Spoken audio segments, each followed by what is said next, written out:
Shalom saudaraku dalam Tuhan. Saudara, di video berikut kita boleh melihat bahwa Juma ini sepertinya pintar tentang Alkitab.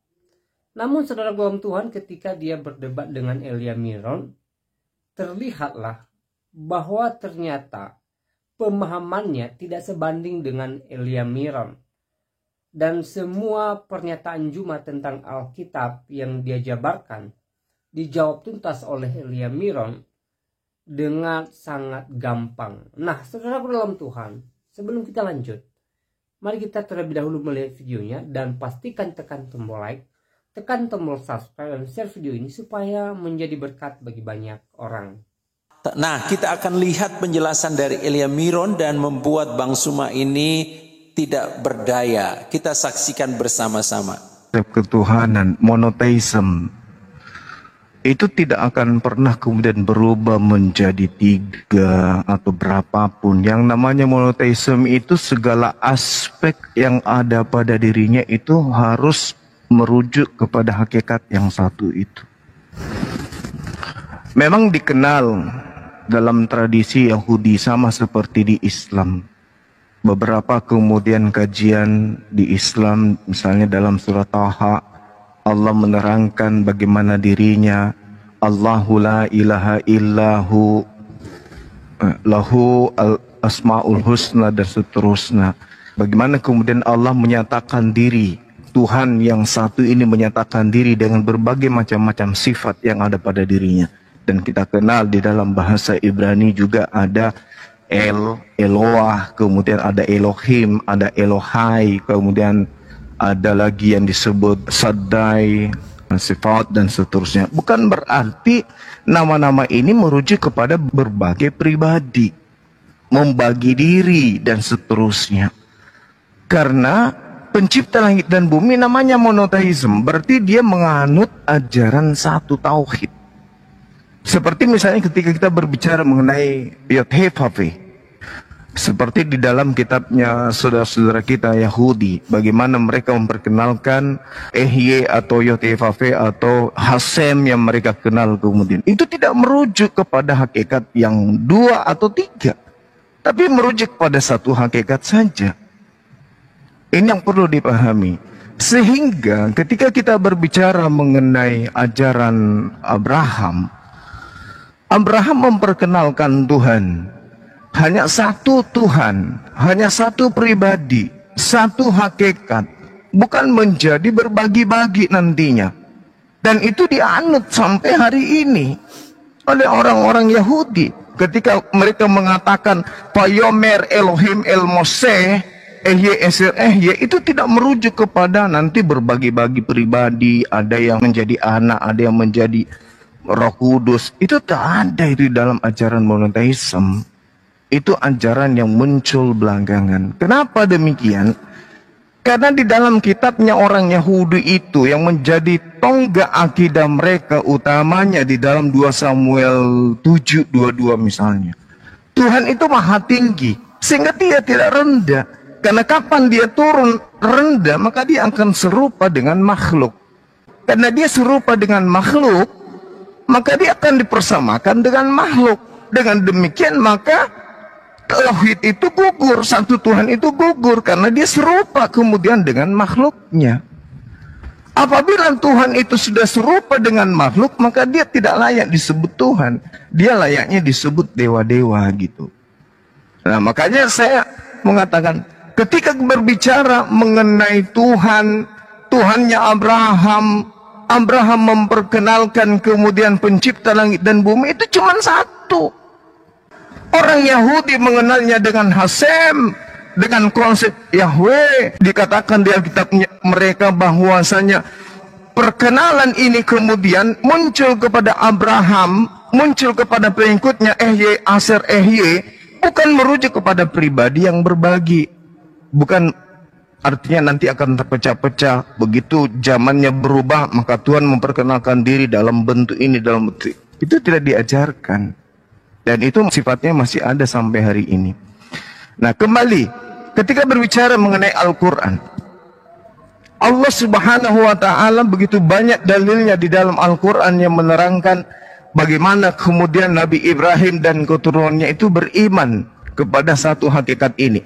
Qul amanna billah wa ma unsila ilaina wa ma unsila ala Ibrahim wa Ismail wa Ishaqa wa Yaqub wal asbat wa ma uti Musa Isa wan nabiyuna min rabbihim. Semua nabi merujuk kepada satu hakikat ini, yaitu pencipta langit dan bumi, Rabbus samawati wal ard. Jadi kalau ada kemudian agama yang lahir kemudian belakangan membagi Tuhan menjadi 3 pribadi, itu sudah keluar dari konsep ajaran Abraham. Karena Tuhannya Abraham jelas menerangkan dirinya sendiri, tak ada yang lain. Tiada Tuhan selain aku. Akulah yang terdahulu, akulah yang terkemudian. Tidak ada Tuhan yang menyertai aku, tidak ada sesuatu pun yang bersama dengan aku. Akulah sendiri, aku sendiri, tak ada yang lain. Kalaupun kemudian ada terpecah, itu sifat. Maha pengampun, maha kuasa, maha suci, maha tinggi, itu sifat. Tapi merujuk kepada hakikat yang satu. Bukan berbilang menjadi objek baru, menjadi individu baru, menjadi ciptaan baru. Itu tidak ada. Konsep Abraham itu tidak begitu. Tapi kalau adik Elia tadi menjabarkan seperti itu, konsep yang ditanamkan kemudian untuk dicocokkan kepada akidah. Akidah siapa? Akidah Kristen. Tapi apakah itu cocok ketika merujuk kepada akidahnya Abraham? Apa polanya kemudian? Di mana kita bisa mengambil pola itu? Seperti yang dijelaskan tadi. Ada nggak di ajaran Abraham tuh polanya kayak begitu? Tak ada. Nah, kalau kita merujuk kepada argumentasi Bang Zuma, ini saya catat 2 hal ya. Satu, dalam segala aspek ihya asyir ihya tadi ya. Satu, monoteisme itu artinya satu dalam segala hal. Tapi Bang Zuma, dari tadi data saya yang membawa iman Yahudi sendiri, misalnya saya bawa adalah tentang data ini. Bagaimana Anda menjelaskan iman Abraham yang monoteisme tetapi ia menggunakan kata Elohim? Dan yang kedua, bagaimana Anda menyelaraskan satu dalam segala aspek di dalam kealahan yang esa, kalau Musa sendiri nge-recounted how all the gods ha Elohim? Bagaimana Anda menjelaskan misteri pluralisme Tuhan di dalam keesaannya ini? Kalau tadi Anda mengatakan bahwa dia satu dalam segala aspek. Ingat, Abraham sekalipun dia tidak menggunakan kata God, tetapi menggunakan gods. Itu artinya plural di dalam keesaan itu. Dan kemudian yang kedua, saya mau Anda coba bantah ini. Bagaimana Anda menjawab memra di dalam Targum? Ini Targum orang Yahudi. Targum orang Yahudi ini mengatakan begini. Memra selalu diidentikan dengan Allah, juga dibedakan dengan Allah. Karena disebut memra yang bersama-sama dengan Allah, memra min kedem Allah. Karena itu pandangan para teolog abad lalu mencari asal-usul ideologis dalam Yohanes. Nah, bagaimana Anda menjawab kesetaraan memra dengan Elohim itu sendiri yang diungkapkan oleh Targum Neofiti dan Targum Onkelos? Ini punya Yahudi, bukan punya Kristen. Sebelum perjanjian lama ada, sebelum ide Trinitas lebih jelas ada di dalam perjanjian baru, iman Yahudi sudah secara misteri mengungkapkan kebagaimanan Allah yang satu. Makanya tidak menggunakan kata Yahid, melainkan kata Ehad. Nah, bagaimana Bang Zuma dengan argumentasi satu dalam segala aspek itu mampu mempertanggungjawabkan klaim ini terhadap iman Yahudi sendiri, bahwa itu juga di dalam Targum. Kemudian yang kedua, bagaimana juga Anda mempertanggungjawabkan dengan klaim yang tadi? Misalnya, Abraham itu tidak menggunakan kata God, yang artinya satu tunggal secara mutlak, tetapi Gods atau Elohim, yang penuh misteri di dalamnya. Nah, ini yang harus Bang Zuma jawab. Berikan saya literasi untuk menjelaskan ini, bahwa kata Gods di sini itu melingkupi kepada satu pribadi dan satu kemutlakannya tanpa penjabaran. Nah, kemudian yang kedua itu mengenai Ehye. Nah, di sini Bang Zuma salah mengertikan Ehye Asyir Ehye. Ehye Asyir Ehye ini itu adalah nama atau covenant name, nama perjanjian dari Tuhan, bukan proper name dari Tuhan. Sekarang saya mau tanya ke Bang Zuma, kalau memang Tuhan di perjanjian lama ini menggunakan namanya sebagai Ehye Asyir Ehye, dalam Septuaginta ini disebut dengan Ego Eimi. Nah, kenapa Tuhan Yesus menyebut dirinya Ego Eimi? Bukankah kalau Yesus itu dengan Bapa itu tidak satu hakikat, mungkinkah Yesus itu berkata bahwa dia adalah Ego Eimi?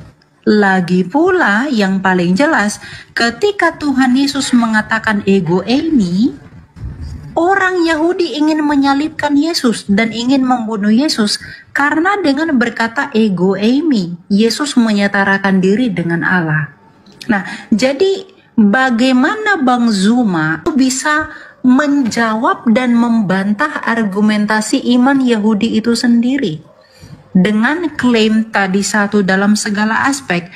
Kalau Bang Zuma katakan itu hanyalah konsep, kalau tadi Bang Zuma katakan itu adalah konsep, tentu itu tidak konsep. Kenapa? Karena sebelum Tertullianus memperkenalkan Trinitas, tadi saya sudah tunjukkan bahwa Trinitas di dalam kitab Kejadian ini sudah dijelaskan dengan gamblang. Jadi saya mau bagaimana Bang Zuma mempertanggungjawabkan monoteisme Abrahamik itu dimutlakkan satu dalam segala aspek, berkaitan dengan klaim Abraham itu tidak menggunakan God tetapi Gods dan Elohim. Dan yang kedua, bagaimana Anda menjawab bahwa Ehye Asyir Ehye juga ternyata digunakan oleh Tuhan Yesus. Yesus juga menggunakan ungkapan keilahian. Kalau dia tidak sehakikat dengan Bapa, mungkinkah Yesus menggunakan Ehye Asyir Ehye yang dalam bahasa Yunani disebut Ego Eimi yang juga dipakai Tuhan? Dan buktinya juga orang Yahudi ingin menyalibkan Yesus dengan menyebutkan Ego Eimi. Begitu. Coba bagaimana penjabarannya? Silakan. Kalau hanya berdasarkan Ego Eimi, Paulus pun mengatakan kata Ego Eimi. Tergantung konteks. Yesus mengatakan Ego Eimi bukan berarti dialah Tuhan itu. Dia ditanya tentang siapa yang menyembuhkan, siapa anak tukang kayu, siapa Mesias itu. Ego Eimi, akulah dia. Bukan berarti siapa pencipta langit dan bumi itu adalah aku. Tidak. Contoh misalnya, pembulatannya ada dalam 1 Korintus 15:28.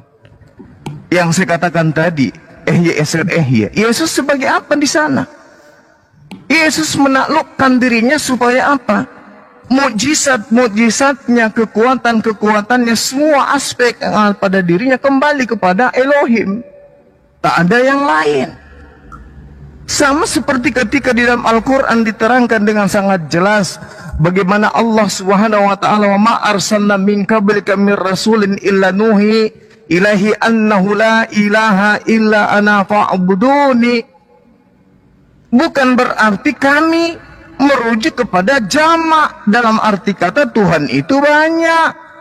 Bukan berarti ketika Elohim, kata imbuhan him di situ merujuk kepada banyak meninggalkan kata Eloah yang tunggal. Bukan.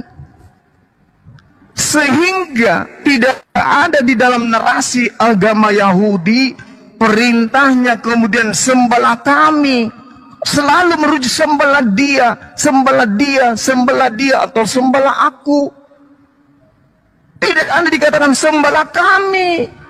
Tidak ada. Tapi ketika Tuhan menyatakan keagungannya, selalu menggunakan kata jama itu, Elohim. Nah, yang perlu dipahami kemudian oleh saudara kita ini, di dalam perspektif bahasa Ibrani, dalam bahasa Arab, dalam kaitannya dengan Tuhan, sifat Tuhan atau nama Tuhan itu merujuk kepada apa yang ada pada diri Tuhan. Yahuwahu, dalam bahasa Ibrani Yod-He-Vav-He, dalam bahasa Ibrani Elohim, dalam bahasa kami bahasa Arab Allahumma. Bukan berarti merujuk kepada Tuhan yang banyak. Ketika dikatakan kemudian Al-Eli, kemudian kami juga menyatakan Ali, Al-Ali, itu merujuk kepada Allah. Eloah merujuk kepada Allah. Kemudian ketika berbicara mengenai Elohai, kami mengatakan Ilahi. Kemudian dikatakan Al-Qadir, orang Yahudi menyebutkan Al-Shaddai. Bukan berarti Tuhan itu rame. Ini sifat yang melekat pada diri Tuhan. Jadi kata Elohim itu bukan berarti Tuhan itu jamak, Tuhan itu banyak. Kalau saudara ini membawa orang Yahudi, saya rasa itu hanya perspektif gereja aja. Orang Yahudi hari ini tidak menyembah Tuhan banyak. Shema Israel, Adonai Eloheinu, Adonai Ahad. Kul huwallahu ahad. Di mana Yahudi mengajarkan 3 pribadi Tuhan? Sekte apa lagi itu yang ada di Yahudi mengajarkan 3 Tuhan? Itu hanya pandai-pandaian orang Kristen mengolah data, mengatasnamakan Yahudi, tapi Yahudi tidak mengenal konsep Trinitas, Tritunggal, Trimurti, itu tidak dikenal. Itu pandai-pandaian kalian mengolah data, Tuhan Yahudi itu begini, tidak. Kata Elohim di dalam Islam itu setara dengan kata Allahumma. Bukan berarti Allah itu banyak. Itu sifat keagungan Tuhan menerangkan tentang dirinya. Abraham tidak dibingungkan dengan konsep Tuhan. Satu di antara semua yang ada itu hanya dia, yaitu hakikat ahad. Wallahu ahad. Dialah Tuhan. Semuanya merujuk kepada hakikat yang satu itu. Tidak bisa lebih. Sementara dalam konsep agama Kristen muncul belakangan niru-niru agama Roma, agama Yunani, agama Hindu, 3. Itu yang perlu dipahami dengan baik. Jadi perspektif apapun yang kemudian dibangun untuk mengatakan ego emi, menyatakan Yesus adalah sehakikat, tidak bisa. Yesus itu makhluk. Yesus mau dikenal makhluk oleh orang-orang yang ada sekitarnya. Dia hanya ingin dikenal sebagai manusia. Ketika di dalam Kisah Para Rasul 22 nomor 8, siapakah engkau? Apakah engkau Tuhan? Yesus menjawab apa? Aku Yesus manusia dari kota Nazaret. Kenapa dia nggak jawab aku Elohim? Karena dia sudah di alam roh, dia sudah di langit, katanya sudah di surga. Harusnya dia menjawab aku adalah Elohim. Tapi apa? Aku manusia. Apa itu gugur ego emi? Itu artinya aku manusia, anak Maria, anak si tukang kayu, seorang Mesias yang diurapi, yang diutus sebagai rasul. Bukan berarti ego emi itu merujuk kepada Tuhan itu sendiri. Aniho, tidak. Bukan seperti itu. Tapi kita akui Kristen ini agama dari Roma Yunani yang memang konsep pengajaran dewa-dewa, banyak dewa nusul menjadi manusia. Saya kira begitu. Yang pertama tentang ego emi, bahwa Rasul Paulus juga menggunakan ego emi. Yang kedua Elohim, Tuhan banyak. Yang ketiga Yesus adalah makhluk ya. Yang pertama ego emi. Kalau memang Rasul Paulus mengatakan bahwa dia adalah ego emi, lalu adakah orang Yahudi yang ingin membunuh dia karena dia menyetarakan dirinya dengan Allah? Lalu kenapa Yesus dengan berkata ego eimi dan klaim dari dirinya, lalu Yesus itu ingin dibunuh oleh orang Yahudi karena dengan berkata demikian ia menyamakan dirinya dengan Allah? Itu yang pertama. Kemudian yang kedua, mengenai Elohim itu adalah Tuhan yang banyak. Saya tidak menyatakan bahwa Elohim itu merujuk kepada Tuhan yang banyak, tetapi Elohim itu merujuk kepada uncompounded singleness dari keesaan Allah itu. Bagaimana penjabaran Allah yang esa itu dijelaskan oleh kata Elohim itu tadi. Dan ternyata iman Yahudi pun mengakui itu, bahwa Tuhan itu, ini tadi yang saya selalu membawa ini ya, biar Bang Zuma itu coba bantah saya dengan data.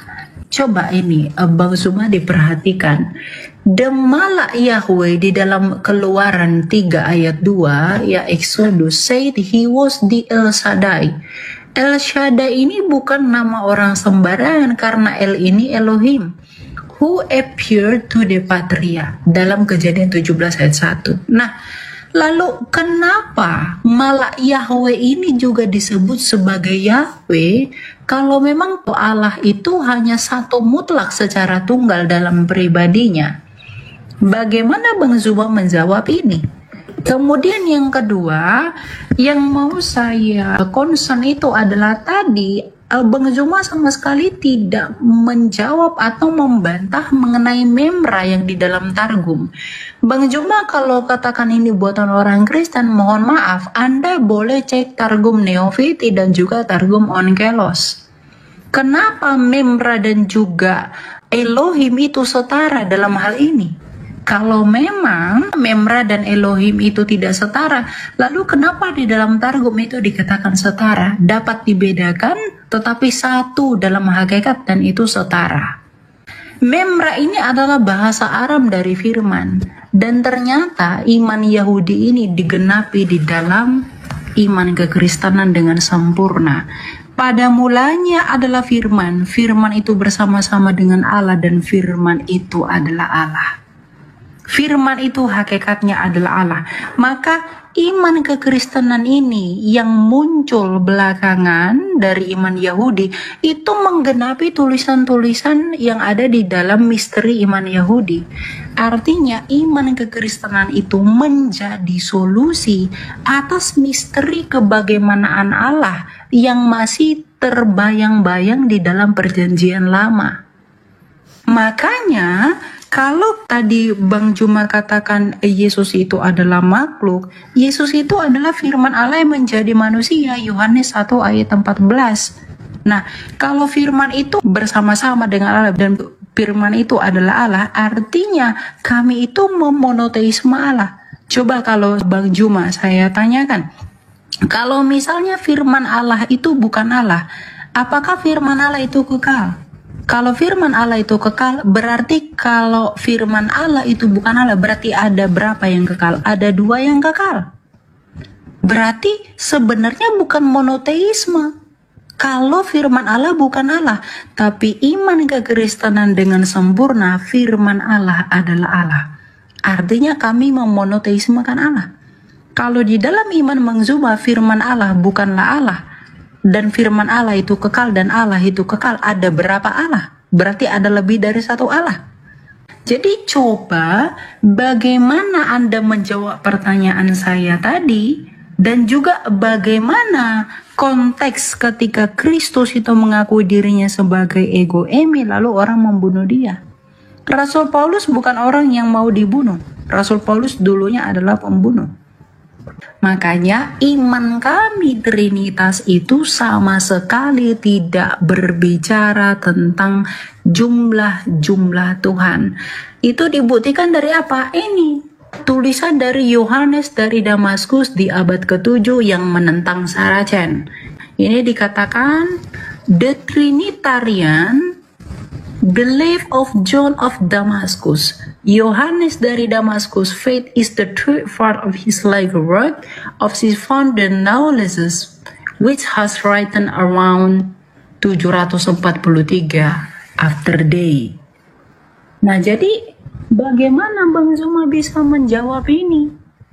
Jadi klaim yang tadi Bang Zuma sampaikan ternyata itu berbenturan sendiri dengan literasi keyahudian itu sendiri. Coba saya mau data yang menentang Memra dalam Targum ini dan tentang prinsip linguistik ini tadi yang saya bawa, iman Abraham ini, ya. Coba ini dijelaskan bagaimana menilai. Oke, demikian videonya. Dan kiranya dengan video ini kita bisa memahami tentang bahwa Yesus sebenarnya memang ada di dalam perjanjian lama sebagai Allah. Memang Bang Suma ini banyak menafsirkan Alkitab itu dengan tafsirannya sendiri, tidak memandang konteks, tidak melihat tujuan penulisan dan sebagainya. Itu sebabnya Bang Suma banyak mengalami kesalahan ketika dia menafsirkan ayat-ayat Alkitab. Kiranya video ini bisa memberkati dan baik, saudara ulang Tuhan, itu videonya ketika Juma dengan Elia Miron membahas tentang Allah Tritunggal di dalam Alkitab, ya. Dan awalnya Juma terlihat sepertinya, ya, pintar tentang Alkitab. Tetapi setelah kita mendengarkan jawaban-jawaban dari Elia Miron, bagaimana Elia Miron membantah pernyataan Juma, dari sini kita boleh simak bahwa ternyata Juma ini tidak mengerti Alkitab. Dia hanya memaksakan diri membahas Alkitab yang jelas-jelas dia tidak mengerti tentang itu, gitu loh. Dan dampaknya ketika dia memaksakan diri membahas Alkitab yang dia sendiri tidak paham, maka kita boleh melihat di video tadi bagaimana Elia Miron meluruskan pernyataan-pernyataan beliau. Nah, saudara, berbicara tentang Allah Tritunggal, baik dalam perjanjian lama maupun perjanjian baru, ya, Tuhan Yesus memberikan atau mengesahkan bahwa 3 pribadi dalam kealahan itu memang nyata. Hal itu kita bisa lihat di dalam Injil Matius pasal 28 ayat 16 sampai ayatnya yang ke-20. Ketika Yesus terangkat ke surga dan dia memberikan pesan yang perlu kita perhatikan kepada murid-muridnya dan tentunya kepada orang percaya. Matius pasal 28 ayat 16 dan 20, ya. Dan ke-11 murid itu berangkat ke Galilea, ke bukit yang telah ditunjukkan Yesus kepada mereka. Ketika melihat dia, mereka menyembahnya, tetapi beberapa orang ragu-ragu. Yesus mendekati mereka dan berkata, "Kepadaku telah diberikan segala kuasa di sorga dan di bumi. Karena itu pergilah, jadikanlah semua bangsa muridku, dan baptislah mereka dalam nama Bapa, Anak, dan Roh Kudus. Dan ajarlah mereka melakukan segala sesuatu yang telah kuperintahkan kepadamu, dan ketahuilah, aku menyertai kamu senantiasa sampai kepada akhir zaman." Ya. Ayat 19. Karena itu pergilah, jadikanlah semua bangsa muridku, dan baptislah mereka dalam nama Bapa, Anak, dan Roh Kudus. Jadi di sini Yesus mengesahkan tentang 3 pribadi dalam kealahan itu yang tercatat di dalam Alkitab. Nah, kalau kita kembali melihat bagaimana baptisan Yohanes di Sungai Yordan, ketika Yohanes membaptisi Yesus Kristus, maka ketiga pribadi ini nyata di sana, di mana Yesus sedang dibaptis, lalu Roh Kudus dalam wujud merpati turun ke bahu Yesus, dan setelahnya ada suara dari sorga mengatakan, "Inilah anakku yang kupilih, dengarkanlah dia." Jadi 3 pribadi ini sangat nyata, saudara dalam Tuhan. Memang hal ini tidak bisa dipahami dengan logika semata, karena kalau kita memahami Allah secara logika kita yang terbatas, maka kita tidak mampu melihat atau percaya kepada Allah itu sendiri. Ini hanya bisa dipahami dan diterima dengan iman, baru kita menggunakan logika. Sangat salah kalau seorang Kristen mengatakan dia bisa memahami Tuhan dengan rasionya atau dengan logikanya. Bagaimana kita bisa memahami Tuhan yang besar, yang tidak terbatas dengan rasio kita atau pikiran kita yang sangat terbatas? Tidak mungkin. Maka firman Tuhan mengatakan bahwa segala sesuatu harus berdasarkan iman. Ya. Karena kenapa? Kalau kita percaya ada Tuhan secara logika kita, maka kita belum pernah melihat Tuhan. Jadi ini bertentangan dengan rasio kita. Tetapi kita beriman bahwa Tuhan itu ada, maka hal itu bisa diterima oleh logika kita gitu loh. Kalau kita dasari dengan iman gitu loh. Begitu juga konsep Tritunggal. Ya. Yesus berkali-kali mengatakan bahwa dia dan Bapa itu ada. Ya. Bahkan yang saya sampaikan tadi, bagaimana Yohanes membaptis Yesus, lalu ada Roh Kudus dalam bentuk merpati, dan juga ada suara dari sorga yang berbicara. Tapi ingat, bukan dalam arti Allah Kristen itu tiga gitu loh. Ketiga pribadi ini satu kesatuan di dalam kealahan. Ya, mereka tidak terpisah di dalam kealahan. Walaupun ya pribadi ketiga pribadi ini merupakan pribadi di dalam kealahan itu sendiri. Ya, ada pribadi Bapa, ada Yesus Kristus, dan ada Roh Kudus Tuhan. Makanya di dalam amanat agung ini Yesus mengatakan, karena itu pergilah, jadikanlah semua bangsa muridku dan baptislah mereka dalam nama Bapa, Anak dan Roh Kudus. Yesus tidak berkata baptislah mereka dalam namaku saja, tidak. Tetapi Yesus sendiri mengatakan baptislah mereka dalam nama Allah Bapa, dalam nama Yesus, dan dalam nama Roh Kudus. Jadi ada tiga nama, ada tiga pribadi yang ada di dalam kesatuan atau di dalam satu kealahan itu gitulah. Jadi sekali lagi, hal ini mustahil bisa diterima hanya dengan akal atau rasio, tetapi harus diterima dengan iman.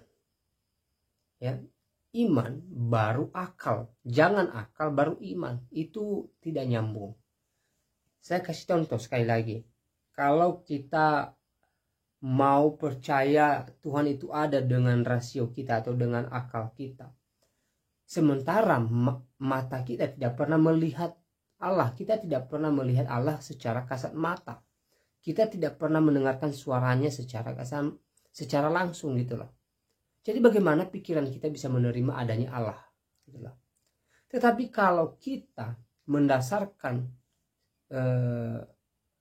segala sesuatu dengan iman kita beriman Allah itu ada, maka kita bisa menerimanya. Bahkan logika kita, pikiran kita, seluruh jiwa kita bisa percaya Allah itu ada gitu loh. Sekali lagi, iman adalah dasar dari segala sesuatu. Nah, saudaraku dalam Tuhan, saya tidak terlalu panjang lebar menyampaikan pesan ini. Semoga penjelasan singkat ini memberkati kita, dan semoga hari-hari ini kita tetap semangat memuji memuliakan Tuhan, dan tetap semangat bersyukur kepada Tuhan dan percaya bahwa Yesus adalah Tuhan dan Juru Selamat dalam kehidupan kita. Tuhan Yesus memberkati kita semua. Shalom.